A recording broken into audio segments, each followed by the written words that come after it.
From London, this is Piers Morgan Uncensored. Welcome to a special edition of Piers Morgan Uncensored. Cristiano Ronaldo is a football megastar. In my opinion, the greatest player to ever grace the game. He's also one of the most famous people on the planet. He's had the toughest year of his life, on and off the pitch, facing personal tragedy and a barrage of criticism from fans, pundits, even his own coaches. Everyone else has had their say. Now, it's his turn. And Cristiano is most definitely uncensored. Cristiano, let me start just by asking you, why are you doing this interview with me? Because I think it's the time to say something. And because I like you. As simple as that. Well, don't say that in public. Well, I like you too, and I appreciate it, because I think that you've had to sustain a lot of criticism this year in particular, probably more than at any stage in your career. And I think it's time to set the record straight and to clear up a few things, not least, I suspect, for the fans of Manchester United. You must be wondering what the hell's been going on. Oh, as I say many times, the fans, I'm always gonna say good about them. They are the most important things in football. You play for them. They're always in my side. I feel that every time when I walk in the streets, the fans coming to me and they appreciate what I do for football. And for me, it's the most important in football. The fans, for me, is everything. I want to take you back to last summer. You're at Juventus, and there's massive speculation about where you're going to go. And the big rumour is that you're going to go to Manchester City. So first of all, how close was that to happening? Well, honestly, it was close. It was close. It's something that they spoke a lot, and Guardiola say 2 weeks ago, I guess, that they try hard to have me. But as you know, as my history in Manchester United, your heart, your feeling, the history that you did before, make the difference. And of course, as well, Sir Alex Ferguson. So I was surprised in the same way, but it was conscious decision because the heart speaking loud in that moment. You were a Manchester United legend. So when you say your heart led you, it's because of that, the history you had with the club and the relationship you maintained with Sir Alex, with the fans. I think it was the key. It was the difference in that moment. But I cannot be loyal if I would say that Manchester City wasn't close. But I think I did conscious decision. I don't regret in some point. And as you mentioned before, Sir Alex Ferguson was the key. Did you speak to him before you Yes, I did. back? Yes, I did. I spoke with him, and What did he say to you to try and persuade you? he said to me that it's impossible for you to come to Manchester City. And I say, okay, boss.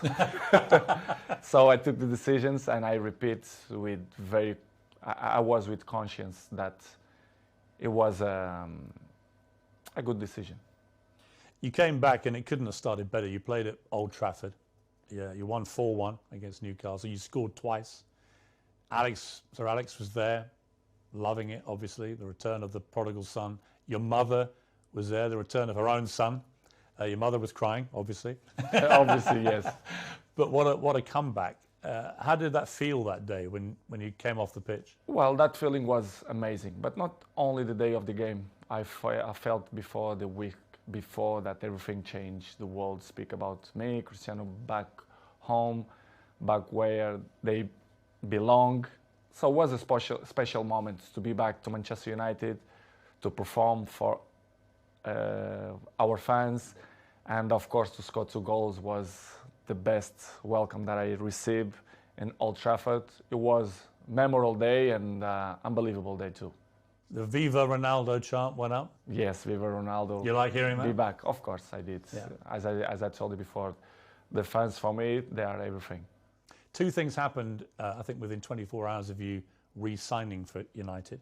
One, you broke the all-time record for shirt sales in 24 hours. You actually beat a guy called Messi at PSG. You must have been happy about that. Of course I do.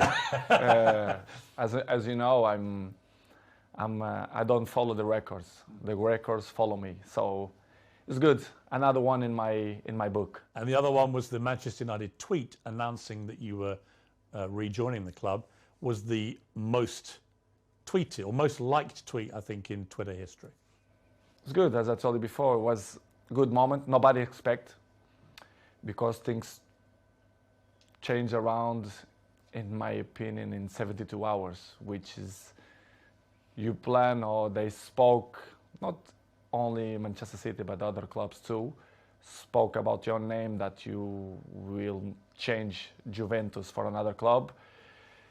But Manchester United wasn't there, wasn't in that pot of that teams, but surprised everybody, even me, to be honest. After a few weeks, things weren't going well at Manchester United. The club just wasn't firing. And in the end, Ole Gunnar Solskjaer, the manager, got sacked. And that's within like 2 months of you coming back. What were you feeling about what was going on at United? And what did you feel generally about the club itself and the state that the club was in compared to when you'd been there before? Piers, to be honest, when I signed for Manchester United, I thought everything was changed, because it's 13 years that I changed. I was in Real Madrid 9 years and 3 in Juventus. And when I arrived, I thought everything will be different, you know, the technology, the infrastructures and everything. But I was surprised in a bad way, let's say in that way, because I saw everything was the same. And Manchester, it wasn't in that moment that, as you mentioned, that Ole was sacked. Michael Carrick, he assumed the job for two games, Villarreal and Chelsea away, and everything was so fast, but surprised me a lot. Instability in the club, everything was kind of the same that I It hadn't moved on. No, they stopped on the clock, in my opinion, which is something that surprised me. I didn't expect, and slowly they start to change. Even the windows, the new players, and was tough. Was tough for me because I didn't expect that. And because when you were there before, if Manchester United wanted a player under Sir Alex Ferguson, they normally got their man.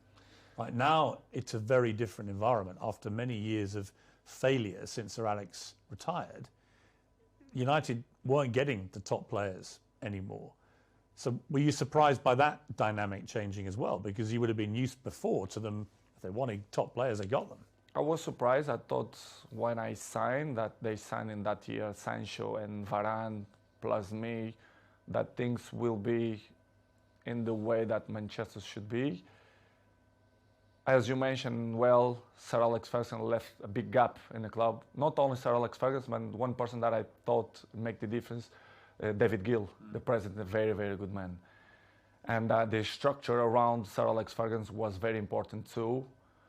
I knew that Manchester United wasn't the same, but I don't see that it was so big gap, so big things that go through by the last 10 years.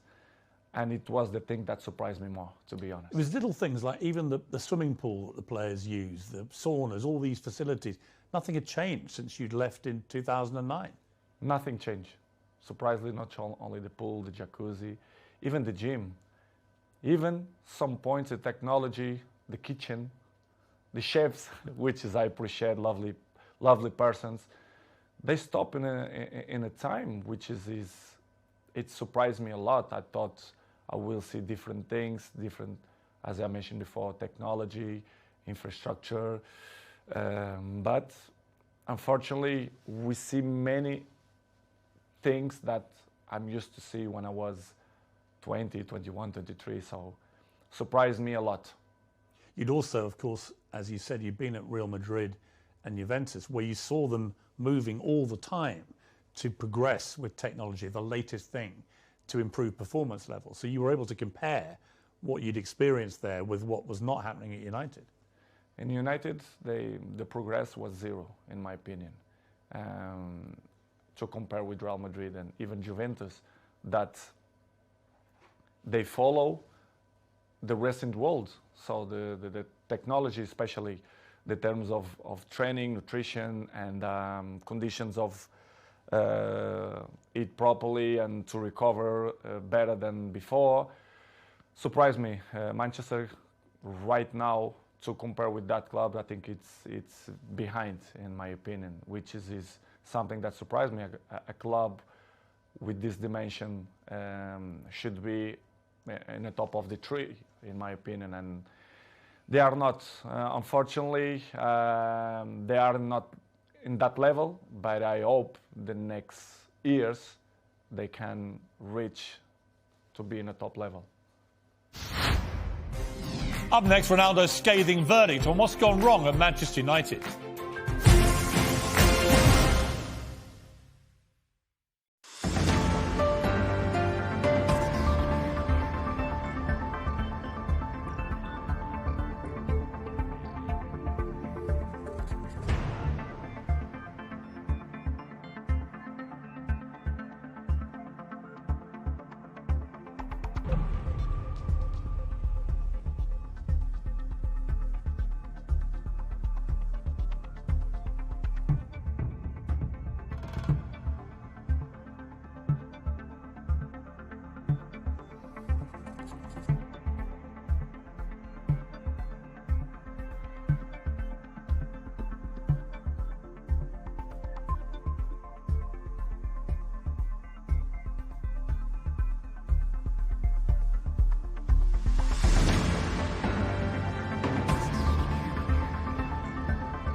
When you look at, United have had some of the best managers in the world follow Sir Alex Ferguson, and they've all been relative failures compared to other stages of their careers. Do you think that partly that's down to the structural element of this, that there just isn't the support that top managers need? I don't know what's going on, but since the Sir Alex Ferguson left, I saw not evolution in the club. The progress was zero. For example, we have an interesting point that how the club as Manchester United, after Ole, they bring sport directive Ralph Rangnick, which is something that nobody understands. This guy is not even a coach. A bigger club like Manchester United bring sport directive, surprised not only me but all the world. You know. Well, it was a ridiculous decision, wasn't it? Of course, in my opinion, you have to be honest. If you're not even a coach, how are you gonna be the boss of Manchester United? It's something that I should see that Manchester is not followed not the right way to reach successful like other teams, like for example Liverpool or Manchester City, Chelsea. They are one step behind or two because of this kind of mistakes. In my opinion, they should improve and change probably the staff or the people, the directives or presidents. I don't know who is the problem there, but did it show a lack of ambition to you when they replaced Ole Gunnar Solskjaer, who a lot of fans liked, but he obviously wasn't delivering the big titles that United wanted and were used to. But to a point, someone like Ralph Rangnick, I mean, I'd never heard of him. And I'm thinking if had you heard of him? No, of course not. You'd never heard of this guy? Nobody. And the people who I speak, nobody knew it, who is him. Suddenly did you call him the boss? Of course. I respect. We have to call because he assumed the job. Regardless, all the coaches that I had in my career, I call them boss because if they assume the job, we have to call in that way. But in the end, deep inside me, I never saw him as a boss because I saw some points that I never agreed, and he stopped in the time as well. Because if you're not being a coach, the next 5 years, you're gonna lost the identity of to be a coach. So surprised me a lot. But in the same way, don't surprise me a lot because if you see the structures, they keep it the same. So the coaches didn't surprise me, but was a tough moment. What was extraordinary was very quickly after Rangnick took over, it started briefing journalists that you weren't pressing enough and that maybe it would be a good idea if you moved on from the club. And I'm like, who is this guy? And why is he saying this to the man who's scoring the goals? To be honest, Piers, it's something that I don't understand. It's the new coaches that coming around, they think they find the last Coca-Cola in the desert, which is I don't understand. The football there invents many years. So, but I respect any coach have a different approach, different opinions, different mentality, but kind of some points that you not agree. So I'm always like that in my life. I'm always been beside the best coaches in the world, Zidane, Ancelotti, Mourinho, Fernando Santos, Allegri. So I had kind of some experience because I learned from them. And when you see some coaches that they're coming, that they want to revolution the football, I not agree. I have my opinion. They agree or they disagree, but it's part of the business because in the end of the day, I'm in a club to win. And with my experience, I want to help, like always. And some coaches that don't accept. And, it's part of the job. Did he know what he was doing, Rangnick, or not? At a club like United? No, they don't.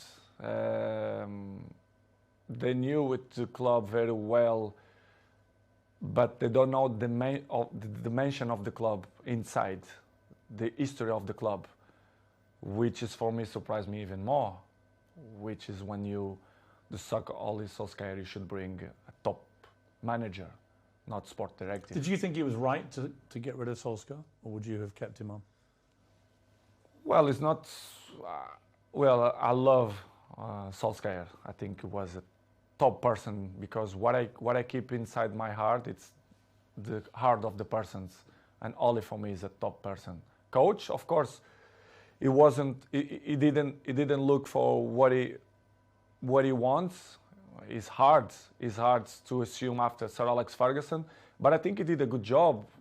For sure, he need more time, but I'm never doubt that he's gonna be a good coach in the future. But it was a good experience. I was so pleased to work with him, even a short period. What about the younger players and specifically their mentality?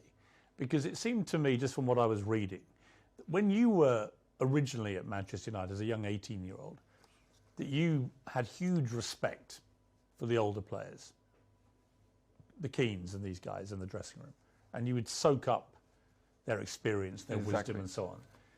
Did you get that same respect, do you think, from the younger players? I don't mean that they don't respect the experienced players or the oldest players. I don't think that word is the best one, but they live in a different era. I can see my kid, they have 12 years old. The mentality, they are not the same. They are not suffer that. What's the difference? The anger. I think the anger.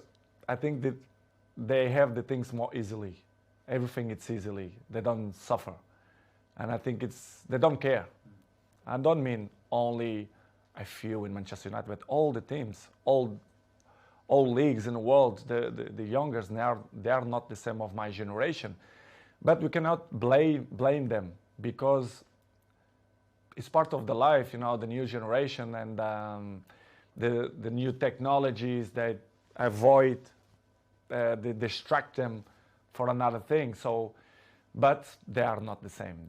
They listen, but this is why we have 2 years. You listen from one side and they go away from another side. So don't surprise me, but in the same way, it's a little bit shame because if they have the best examples in front of your eyes and if they don't at least copy what you did for me, it's kind of weird because I remember when I was 18, 19, 20s, I'm always look to see the best players, Van Nistelrooy, Ferdinand, Roy Keane, and Giggs.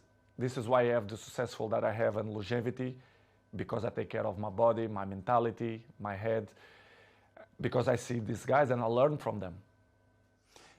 When you try and give advice to these younger players, what do you say to them? What do you try and guide them to be like? I think the best advice, I'm not the kind of guy to like to give advices. I prefer to be as example. Yes. Because I'm an example. I'm there every morning. I do the same stuff. I'm probably the first ones to arrive and the last ones to go out.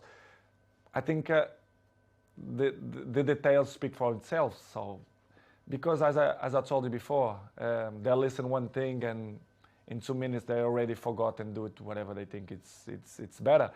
This is why I say I like to lead by example.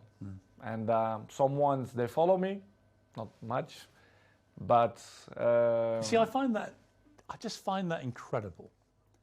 That if I was a young footballer and I had Cristiano Ronaldo at my club, that I wouldn't want to spend every second watching him, listening to him, observing the way you go about your business. And yet, from what you're saying, clearly, they're not interested. They don't care. Some ones, yes, but most of them, no. But for me, it's not surprise me. Don't surprise me because they're not going to have longevity careers, in my opinion. It's impossible. It's impossible to see, for example, my generation, you see many players, they reach 36, 37, 38 in a high level. I think this generation, you're going to count by your hands how many going to reach in that level because these years of preparation, it helps a lot. Who are the players in the world that you most admire for their mental strength, their attitude? It's difficult question because I'm always can say what I see from my eyes. For example, if you tell me what I see, for example, in Manchester United, I can mention probably Dalot, Diogo Dalot. His example is young, but he's very, very professional. And I'm not doubt that he's gonna have longevity in the football because he's young, he's smart, intelligent, and he's very professional. You have a few ones more, but like him, it's difficult to see. Probably Martinez, Casemiro's 30s, but I will say Dalot. Coming next, Ronaldo opens up on the toughest moment of his life.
This is Talk TV.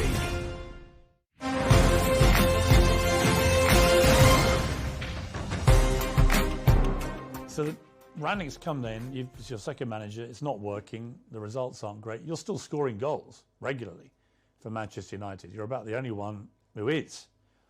But then you get hit by an awful episode in your life, probably the worst time of your life, where your partner, Georgina, she's pregnant with twins and is actually giving birth to these two babies. And your baby son doesn't survive. And I don't think I can imagine, I have 4 kids, you have a lot of children, you know, you can't imagine a worse thing to happen than to go a full term of a pregnancy, particularly for the poor mother in that case, but also for you. What was that like for you, that time in your life?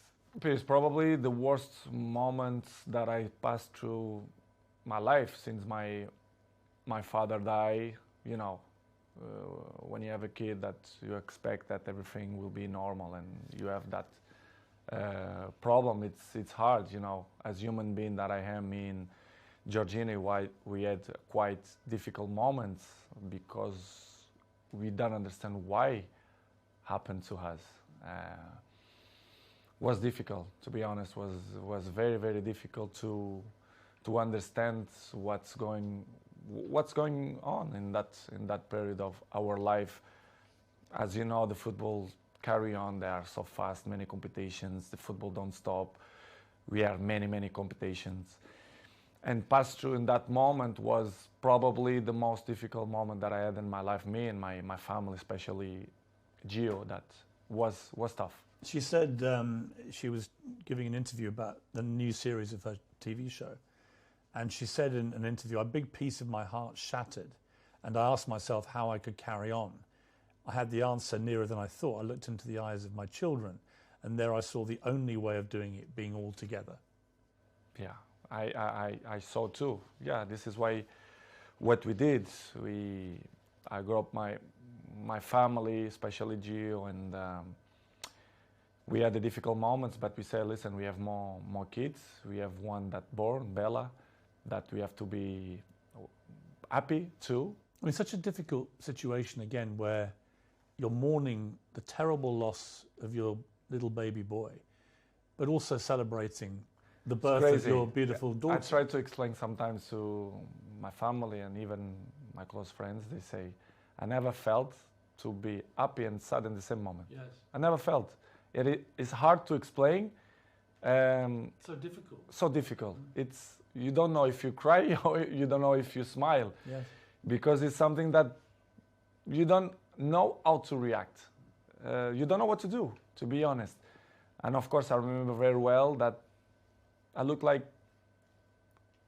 I don't know the word that to define what I felt in that moment, but it's crazy feelings, it's crazy emotional.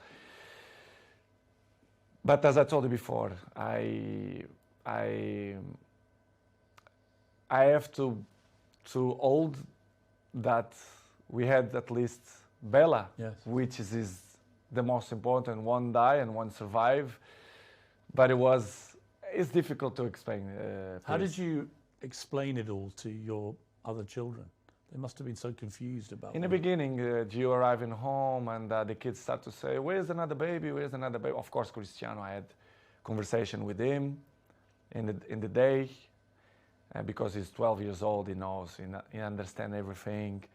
And I had a nice conversation with him. We cried together in his bedroom, and he explained, and it's kind of, he didn't understand. He understand, but in the same way, he was a little bit confused. The other ones in the beginning, in the table, the kids start to say, Mom, where is the other baby, blah, blah, blah. And Gio, in the beginning, they start to say, because, you know, she had a little bit belly, because they had two, it's hard process. And after 1 week, I say, you know, let's be frontal, let's be honest with the kids.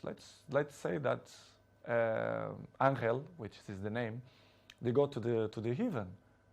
It's better to say in that way. Yeah. And we start to use in that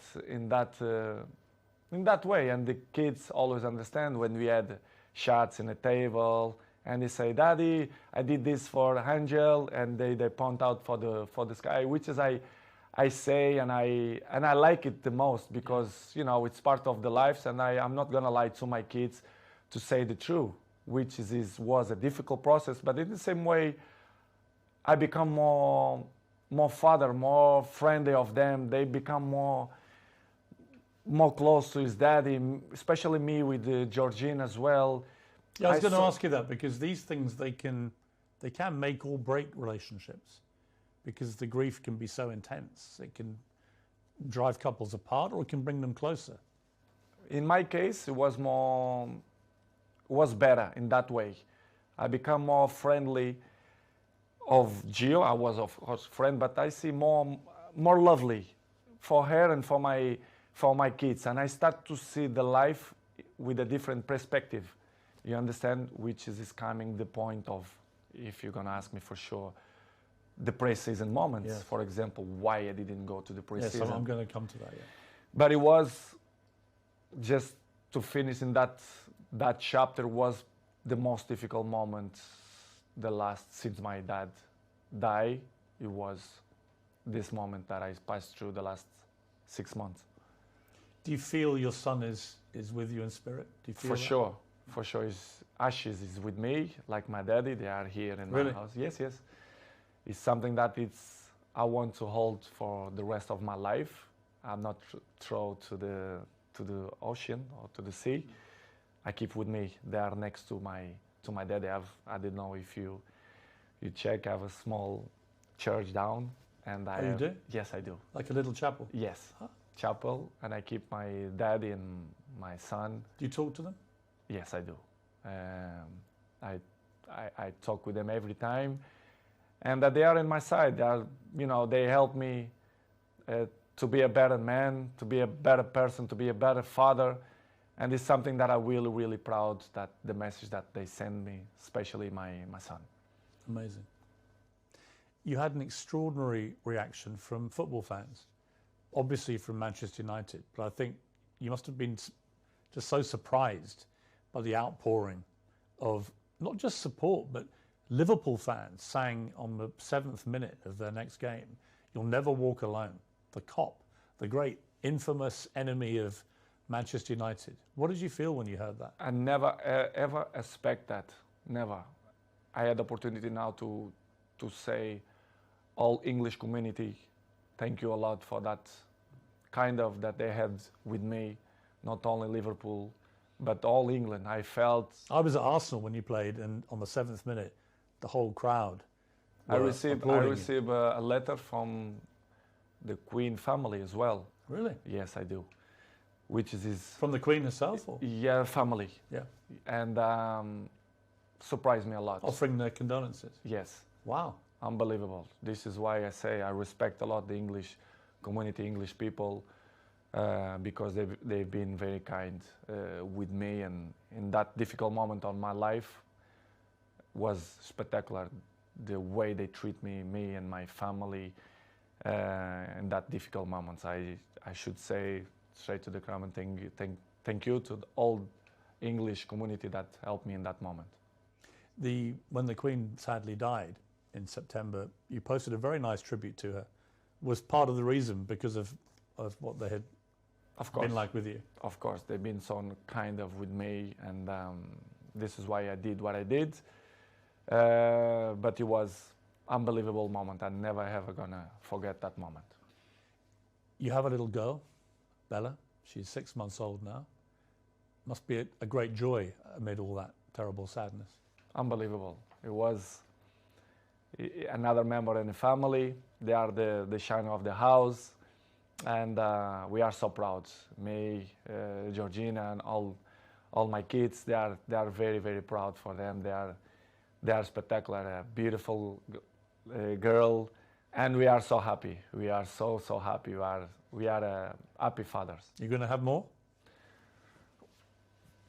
I'm not thinking now thinking more kids. I think we done, but we never know. The future only God knows. But right now we want to have a break, to enjoy these ones, because they are little. Bella 6 and the rest they are 5, and Cristiano 12. We want to enjoy a little bit of these ones. Let's see the future. It's very difficult to play top level football at the best of times. It's a hard business in full public glare of millions of people watching. To have to go back and play after this must have been incredibly hard for you, even with your mental strength. How did you find that? Difficult, very difficult to play after that. But as I always have good support from my family, and Georgina told me, go to play, go enjoy, to do what you like to do. We're gonna help for you to forget a little bit the situation. It was difficult, but in the same point, I think helps for you to, to don't thinking much about that. Even to training was good, but as you know, the football going so fast, and trainings, games, even the national team, the things going so fast, you don't even have a time to settle and say what's going on, because the things going so fast. But was good. Georgina helped me a lot to give me that possibility to say. She's a very strong woman. Yes, she did. Georgina. Yes. I mean, really strong. Yes. Just to be your partner is probably not an easy time a lot of the time, with all the attention all the time. But to go through what she's gone through and still we get help. up and be there. We for help you. each other. But she struggled when she was young, which is she look at life with a different eyes. Even she's young, but she suffer. You know, she born in Argentina. She have his issues with his family as well. She live alone. She have interesting life and histories as well. And she helped me a lot. She's very mature for his age. We help each other. Sometimes when I'm a little bit down, she push me up, and I do it to the other side. So we are a nice couple. We help each other. So I'm really pleased that she's on my side. Any movement on the wedding bells, Cristiano? I'm not thinking now about that, but I can see in the future. I think she deserves, but it's something that not coming now in my plans, but in the future, yes, I want. Coming next, Wayne Rooney, Gary Neville. Ronaldo's got a message for both of you.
Four days after this terrible time in your life, United get a new manager, Erik ten Hag.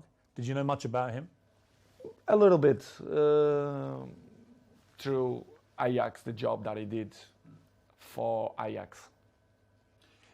You end the season with 24 goals for Manchester United, including 18 in the Premier League, 6 in the Champions League. You were second in the Golden Boot for the English football. I mean, by any normal yardstick, that's an incredible performance. And yet you were still getting criticised. It was almost like, well, it's got to be your fault, even though you scored all the goals. Were you as bemused as I was that you were becoming the focal point for the criticism? I think it's easy to point out when you want to cover other things to point out Cristiano Ronaldo. It's easy. Everyone know that press they wanna put me in the first page because they know they will sell more. The interesting will be different, and I'm used to live like that because I was 37. I know and I learn many things. When you are in the down of the wave, when you are in the top of the wave, you don't realize and you don't see things that you don't see before, which is I appreciate to have bad moments to see which people is in your side, who criticize you more, because they're looking for that. They don't like to see successful people. The people only try to bring negativism. And I felt the last 4 or 5 months that not only for me, but even for my family as well, for Georgina, especially around the world, the press criticize me even more. Sometimes I don't understand why. Even Portuguese press that they criticize me a lot. I don't understand, but I still believe that the jealousy is part of that. They want to cover many things that helps to shine other things. But listen, Piers, I know I'm 21 years in the top of the game, so I know how it takes. So for me, it's not a problem. It's hard when you are a little bit down to listen to this criticize. Do you read it all? Do you read newspapers? Do you read social media? A good thing that I have, I don't like to read because I know 90% of the times they lie. They are garbage. The press, they are garbage. Not all of them, but most of them. They don't say the truth. And they lie. They constant lie and they constant attack me and my family. They're always negativism against my family. Why I'm gonna read? Because I know they try to make me feel bad, me and my family, which is something hard to deal. But in the end of the day, I understand. But it's really, really hard. The problem you have is you're too famous. You are the most followed human being on Instagram. That you have, I just checked, 495 million followers. I have just under 2 million on Instagram, 8 million on Twitter. So I'm catching you on Twitter slowly, but 400. You're nearly at 500 million followers on Instagram. I mean, that's insane. You're bigger than all the Kardashians put together. It's good. It's good. I feel proud for that. It means a lot for me because it means that people like me too. I'm charismatic. I think why I'm the number one. Sometimes I ask that question to myself. Why me and not another one? Why do you think it is? To be honest, not just only because I play good football, because everyone knows, but I think the rest is relevant. You have to be charismatic. People have to feel some connection with you. I think to be good looking helps too. I have the same problem. Yeah, I feel the same way. To be honest, Chris, I don't know the real reason, but I think I'm charismatic and I'm a appetitive fruit. I don't know if we... A what? A fruit that people want to bite. Yeah. I don't know how you can say in English. Any particular fruit or? Let's say strawberry. But I don't know the reason. I mean, what's incredible to me is the power you have. Appetite fruit. Appetite fruit. I don't know if it makes sense in English, but if it don't make sense, you learn. I'll research appetite fruit, yeah. Okay. I mean, I have a pinned tweet, and it's you telling me I have good abdominals, which is a very good observation. And it's only 10 seconds long. It's had 43 million views, this clip. So thank you. Because 43 million people have heard the guy who actually has got good abdominals tell me I've got good abdominals. But it showed me the sheer firepower you have in that world of social media. It's just extraordinary. It's what I told you before. I have good things, which is you You can sell your own product, let's say in that way, but you have to deal with many obstacles in your life too. Do you care if people hate you? I mean, a lot of people love you, but obviously a lot of people don't. You're so big, you're going to get both. But do you care about the ones who hate Cristiano Ronaldo? I care the people who like me. I'm not waste time for the people who don't like me. I think it's waste of time. These people, they are not interesting on my life.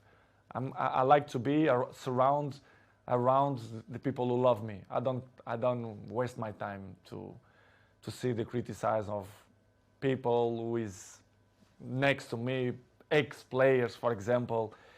One of your biggest critics has been, and I'm surprised about this. Me too. Wayne Rooney, for example, who you played with for many years very successfully, and were good friends with him, and yet all this year, 3 or 4 times, he's come out and attacked you in the media.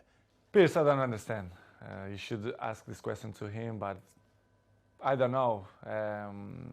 I don't know why he criticized me so bad, or I don't believe that he's jealous of me. He says your behaviour is unacceptable. United should sell you. Blah blah blah blah blah. I mean, it's Wayne Rooney. It surprised me. It was 1 year ago or 6 months ago here in my house. You pick up his kids here and invite Cristiano to go to his house to play football. I really don't understand people like that, or if they wanna be in the cover of the paper, of the news, or they want a new jobs or whatever. Is it jealousy as well, perhaps, that you're still playing and still in the Man United? Probably, because he finished his career with 30s. So I'm still playing high level. I'm not going to say that I'm looking better than him, which is true, but that is inarguable. I mean, there's no contest. It's hard to listen that kind of criticize and negative about people who play with you. For example, Gary Neville as well. Yeah, I mean, Gary Neville, you blanked him the other day on the pitch, and he looked quite upset, actually, because he obviously likes being your friend, but he's been pretty critical of you as well. People can have his own opinion, but they don't really know what's going on, for example, inside the training ground and Carrington area, or even my life. They should listen not only one point of view, they have to listen my point of view as well, because it's easy to criticize, but if you don't know the whole story, it's easy, you know. But it's, Piers, as I say before, it's part of... Are they still friends of yours, or do you have a line where... They are not my friends. They are colleagues. We play together. They're not coming... We not have a dinner together, for example. But as I told you, Piers, before, it's part of my journey. They keep criticize me, negativism every time. So I continue my trip, and I have to catch up the people who like me. Some of your ex-colleagues have been incredibly supportive. Rio Ferdinand has always got your back. Roy Keane always has your back. Whatever happens, he's always supported you and has continued to do so. Does that mean a lot to you? It means a lot, because I was in the dressing room with them. They are part of my journey in football as well. As I mentioned many times, Roy Keane for me was my best captain ever. Rio Ferdinand helped me a lot. He was my neighbor, I was his neighbor. So very, very good guys. Not just because they speak good about me, but they was there in the dressing room. They are football players. They know how players thinking and the behaves, etc. And to listen ex-colleagues or teammates to criticize you, and they only see one point of view. Do you feel a bit betrayed when they do that? Because you played together. It's easy to criticize. I don't know if they have a job in television that they must criticize to be more famous. I really don't understand. Do you think they use your name a bit to get attention? I think they take advantage of that because they are not stupid. And I really understand, and I have to carry on with my life with criticize or when the people speak good about you. But it's hard when you see people who was in the dressing room with you criticize you in that way. It must hurt you. It's not good. Yeah. Yes, I did. But not hurt me. I'm not going to be more slim. I'm not going to sleep bad because of the criticize. But it's not good to listen that. Disappointing. A little bit, yes. Disappointing. Next on Uncensored, expect fireworks and the explosive second half of my 90 minutes with Ronaldo. Your baby daughter's in hospital. And the president of Manchester United didn't believe the empathy don't exist. The Glazers, they don't care about the club. What would your message be to Manchester United fans? The fans, for me, will be always in my heart. He was deliberately provoking you. I didn't felt that he had respect for me. Cristiano Ronaldo's 12 rules to life. Why not? Imagine the rest of the rats, they're going to criticize me too. I'm just trying to work out how Wayne Rooney could hate you even more. They only speak about the black sheep, which is me. They're trying to force you out. Yes, not only the coach, but the other 2 or 3 guys there around the club. Yes, I feel betrayed. If you don't have respect for me, I'm never going to have respect for you. Do you think England have a chance? I have a chance beside Portugal, in my opinion. That's it, you retire, right? Yeah, I retire. 100%.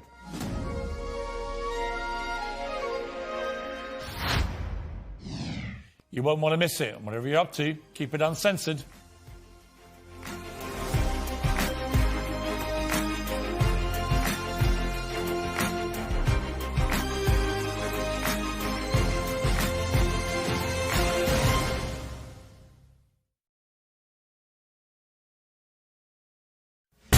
Join me, Jeremy Kyle, Monday to Thursday at 7, when I'll be taking a common sense approach to the stories that really do matter to you.